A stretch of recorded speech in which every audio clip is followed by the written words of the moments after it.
it's hard not to look at golf swings all day and kind of start to come up with theories for why.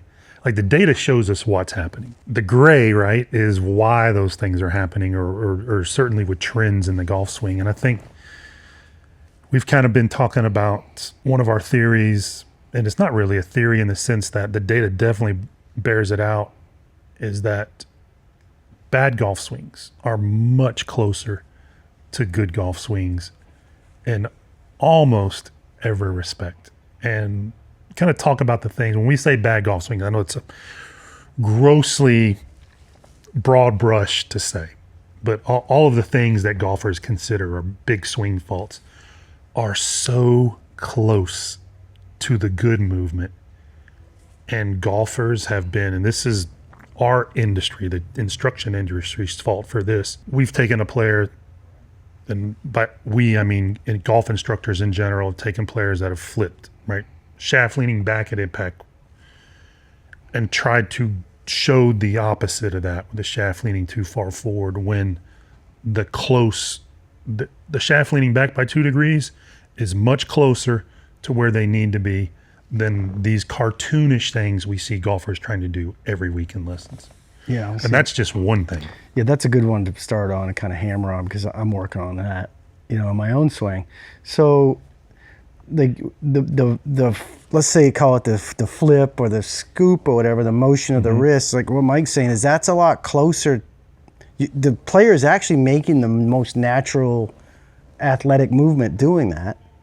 They just haven't done it at the right time and put their body in the right place to take advantage of it. Now the fix that the golf industry has put out there for years and years is to hit these shots where you never let that natural release motion happen. And I did it so much when I was working on my swing. Somehow I went down the rabbit hole with a certain instruction method, and I hit thousands of those punch shots, never letting the club pass my left arm, never getting in line. I mean, I hit thousands of shots to the point where now, if I'm in here working on my game, he and I are both starting to play more, it's like my only thing is the only thing I'm trying to do is look more like a high handicap golfer. You're trying to have more of a bad wrist angle. Now the crazy thing is, the more we look at impact, the more we're figuring out that putting the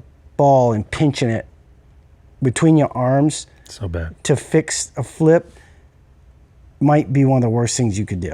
Or at the top of the swing.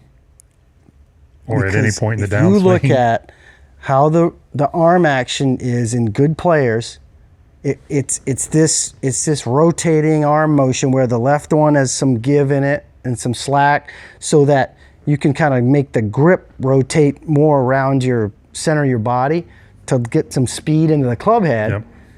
I'm trying to get that motion into my swing now, because I did this, twisted the handle and shoved the hands forward for so long, it's nearly impossible for me to get anything less than 10 degrees of shaft lean. Which means the elbows have to get farther apart, which they do in great swings.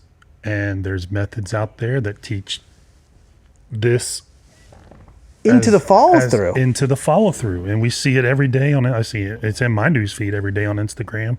See it all the time on YouTube. It's like that's the opposite. That's what we're trying to describe. It's like this impact is no good. No, right? But it's closer than this. This impact is closer to that impact than this impact. So golfers are being told to go from here, right? No good. Everybody agrees on that. To here and through that. No good. Nobody good does that. Actually worse than... Yes. And we've talked about it before. You were just saying it yesterday. If you go around the country and look at all the club champions from every single golf country club. Every flight, champions flight on down, every club. They are way more lined up at impact with their elbows apart, with the club passing, than any of them would be forward. You just don't see it with really good players like that. You don't see. Look at your great juniors. And then you say, well, what about this and that? Well, look at Rory McIlroy. He's a poster child for having his Aaron Rye. You can go right down the list. Find somebody hits it straighter than that dude. It's very interesting how the trend has been super pinched bowed wrist when you just don't see it that much with the best players in the world. No. And the players that that's probably based on and comes from weren't really successful players. I can know who you're talking about. I know exactly Like, who you're it's talking about. mind-boggling. It's more of like how the swing looked and not the best performers. No. It's like, I know who you're talking about. You're making generations of golfers try to do things that not even really good pros did. It's the whole, you got to maintain the radius. Well, how you maintain Nonsense. the radius when your elbows are getting farther apart and rotating Like a Shane Lowry would give 3 aside to those guys. yeah. And it's like, it's hurt so many golfers. 2 sitting right here. So this is not us crapping on golfers. No. We've all tried these things. I mean, who hasn't tried the rib cracker drill? Yeah, where you take the lineman stick and Yeah. I saw a guy on Live at the tournament this week doing it. doing the rib cracker drill and pulled up his shirt. He had a huge bruise and it was like a mark of pride. Well, you was say it like- all the time. Just because a good player's doing a drill doesn't mean it's a No. good drill for him. And then you talk to Scott Hamilton, who works with more tour players than anybody. Goes, I spend all the time trying to get shaft lean out of these players. Too much. He calls it getting the handle too deep, Yeah. and then dragging the handle too much, and then you start blocking the driver. You can't hit the long irons. They're high trying to enough. get 4 irons. What was it, 48-degree descent angle? You were telling me the other day. Think about that. What was it? There was hitting the 7 iron 130 The feet. college kid, 135 feet in the air. Like, they're trying to bring the ball down like rain to stop on these greens. And you don't do that by this nonsense. I mean, copy what good players do. Yeah, this is the one that is we harp on this one just because it's messed me Because, up so bad. this is personal for you. Like Mike was looking at my swing yesterday and how locked my left arm is, and it's like I cannot get. It's hard for me now. I bet when I was a kid I did it. You know. Oh, yeah. Well, look at Mason, your Mason, nephew. My nephew does it perfectly. So that's one, and that's a common one that we see all the time. We'll talk about the knee next. We've been harping on this a lot lately. Again, it's the opposite. Like we've all seen the golfer thrust the legs and hips forward and are trying to fix that by, again, that thrusting the legs forward is so much closer to what happens in the best players in the world than trying to keep your trail hip leg back. Yeah. Like, it's another opposite movement that is destroying golf swings. Yeah, trying to pin that trail leg back is Hip the back. opposite of what the best players do. So why are you trying to put that in your swing? Why not just try to make the correct movement? Again, and it's not coming from golf swings, 1, that do it, or 2, that have ever won anything. Look at the players that are winning. Week in and week out. And Look. not just the individual, all of these players making that same movement. And they might have different backswings. They're all going to look different. But if you look at the movements, these big, gross movements, like I would call a release, a big Yeah. movement in the golf Yeah. swing, the arm action through The the, hip ball, moving forward the rather hip. than staying back. Those movements, the guys that are winning golf tournaments do those movements very similar. You just don't see the leg getting pinned back, held in to avoid early extension. You don't see the hitting high long irons by dragging, No. and it's not possible, No. and that's why you don't see them winning. No. And then you look at, what's another one? Too big of a shift off the ball, right? Yep. How many players come in So just that stay are left. actually shoving their pelvis forward to start the backswing? This is the craziest one. Like a shift off the ball, you're moving in the right direction. If you overdo that, you're just overdoing it. Learn to rein in, Yes. not do the opposite. Yes. Maybe that's the title. It's like we just talked about the arm shark in the last podcast. It's like, okay, what if we come out and said, all right, the fix for overbending your arm, which 90+ golfers do, 90+% of golfers do, is to have no bend in your arm at all. Like, that's what is being taught right now with other parts of the body, is if we was to say make a backswing like this because bad golfers are doing this. No, it's going from here to there, not the opposite. So there's a few big ones. the shifting off the ball, the handle dragged, bowed left wrist all the way through the swing. Yep.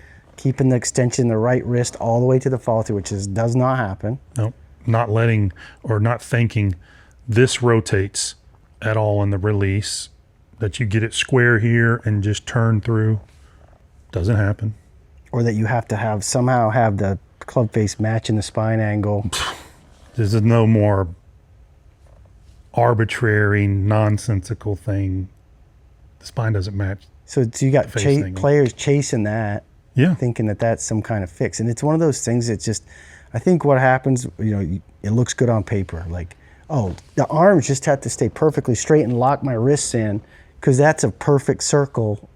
The human body just doesn't operate that way in athletics. Well, if you don't measure, right, and nobody's measured for very long, but if you don't measure and you see a picture, you think of that famous Bryson picture where he's taken a big divot and 2 feet after impact, he looks like this, right? And you're like, okay, well, he's a good player. Must be what good players do. Imagine trying to do that. I did it. I know. I tried to do it. That happened because of his club divot. going underground, the divot. It's not what happens. We have his swing on 3D. It's not what he does. It's like the old picture of Ben Hogan hitting off that rubber tee. Yeah, we talked about that in a number of videos. You can really see what is going on with his movements of his wrist off that rubber tee because there's no ground resistance. No. It's just a freewheeling release. So any of these ideas, like what you said, it looks good on paper, and then you can find a video or a picture, especially, of any of these things that look like that's what's happening. And you're like, okay. And there's a scientific, or in academics with the science community, that science evolves one funeral at a time. These ideas are being protected tooth and nail. I can think of one right now. Like deny until the idea is dead. And there's so many ideas in the golf swing that need to be sent on to the other world, that need to rest in peace because they are hurting golf swings. Yes. And we can get into those if y'all have interest, but yeah. This is good. I mean, we'll come up with more of these, Yeah. but like this is almost not a recent talk about it, but we're starting to talk about it more, how bad swings are so much closer. So I think it's a kind of a cool If topic. you have zero shaft lean, literally zero shaft lean, or leaning away from the target 2 degrees, you are so much closer to the tour average, forget the club champion, Yeah. the tour average, than you are for these 14, 18 degrees, 20 degrees shaft lean that we see golfers trying to accomplish. And then trying to make that crazy side bend number. It's with the bananas. body. So not only, you're not helping your swing, you're going to end up hurting yourself. Yeah. And then, have tour players been on tour trying some of this stuff? Yes, but still it doesn't make it. Have tour players gotten themselves off tour trying this Yes, stuff? they have. A Yes, lot they have. more than the other way around. Yes. So you're always going to have outliers. We just did a podcast on the outliers. It's like, do yourself a favor. Look at what, it's like we always equate it to food, right? If I go in and see Sean's like, Mike, we got to lose weight. You just eat too much. All right, I'm going to give you a diet where you're not going to eat at all. I'll lose weight. I'll eventually die. You're just going to puke 24/7. Right. Even the other way. So the opposite of learning how to eat, like eating is closer to the right habits than not eating at all. Right? So yeah, there's feels involved, right? Small changes feel drastic most of the time, especially early on. But the movements are bad golfers, right? Usually just do things at the wrong time. Those movements in, shaft lean and all these other things that we're talking about are closer than these other things like the rib cracker and this coming through the ball and all that other stuff. It's helped our teaching so much because I leave a lot more things alone now than I ever did before. Yeah. Like, this is actually really close. I'm going to let this kind of simmer. Like, if I see someone a little too throwy, I'm very careful with any any word that comes out of my mouth that I'm very careful telling them to get more shaft lean. I mean hardly ever, because they're so close. It needs to be egregious. Maybe I can do something with the trail arm width. Maybe I can get Or maybe their weight shifts a little late. I will. Yeah. I am so much better as a teacher now, both of us, because we know what to not touch. Well, you know what the ranges are, right? You talk about it all the time, Webb's windows. The range of, it's why I don't think we've ever made a video on you need to be 48 degrees open at impact. Ever, because this just doesn't work like that. That rotation open at impact is the widest range we have Least correlation, probably. in gears. Yeah. We have people that have won multiple PGA tournaments in the teens, multiple PGA tournaments in the 50s. That's a massive range. So it's not really a great commonality. No. It gives you benefit. If you can get that 35, 40 degrees, there's benefit with club face, but it's not the same as doing this too much. And you're better off with 4 degrees of shaft lean than you are with 13 or 14. You're better off with 2 than 13. Yeah. Because most people don't have the swing speed to get away with 13. Such a good point. And the girls, they're 2s and 4s all day long. And I just get so jealous watching like beginners or bad golfers make the arm action I'm trying to make. So you have to be really careful what you practice. If you're a practicer, you have to be really careful where you're getting your information from. And I tried to do the right thing. I went to one of the top people, and this is when I was trying to play. I've told the story way too many times now, but I wish I could go back. People are always surprised when they come see us for the first time. We're into the lesson, we've already captured on gear, so you already see their DNA. And something will come up and it's like, all right, this is your decision, but you really need to stop doing this drill. Yeah. You're like, well, I didn't tell you I did that drill. You don't have to tell me. Yeah. We see the movements, right? To see the guys that have been trying to do rib crackers. The best part is when we're like, oh, where have you taken lessons? Yeah. Because we know. Yeah, you can just see it. Your fingerprints of what you've been working on are in your swing, and I think that's part of what golfers don't give themselves enough credit for. If you practice doing something, you're going to do it most of the time, or a lot of the time. Just what you're practicing isn't going to change what you think it's going to change. And you and I have gotten better at knowing what a natural movement pattern is. Right. And then when we see something that someone's doing that looks manufactured, it's manufactured. Yeah. So we beat that one to death. Yeah. Don't, no one likes looking at their swing. Everyone's picking it apart. Right? I mean, golfers, everyone wants to do what they don't do, whether it's fade, draw. People would love my impact till you try it. Right? Yeah. Until you get the miss with it.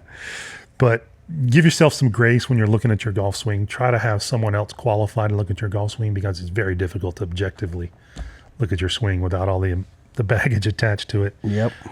And then educate yourself on what are good ranges to be in. If you're already, let's say if a good range for an amateur golfer, we'll just go back to shaft lean, is 2 to 8 degrees, and you're at 3, 4 degrees, it ain't worth the squeeze to try to get to 8 degrees. At all. No. You'll get there just by doing other things better, if it needs to be, if you got the speed for it. But trying to rehearse 14, 20 degrees is bananas. And you're gonna mess up something else in your swing too by trying to do it. There's always a price to pay. All right. I heard a thing yesterday that really stood out to me. It's like, and it wasn't about golf, but it applies to golf. It comes down to choices and consequences. That's it. Every choice you make trying to do in your swing is going to have a consequence. It's either going to be a little one, or in a lot of cases in these examples, it's going to be a big consequence.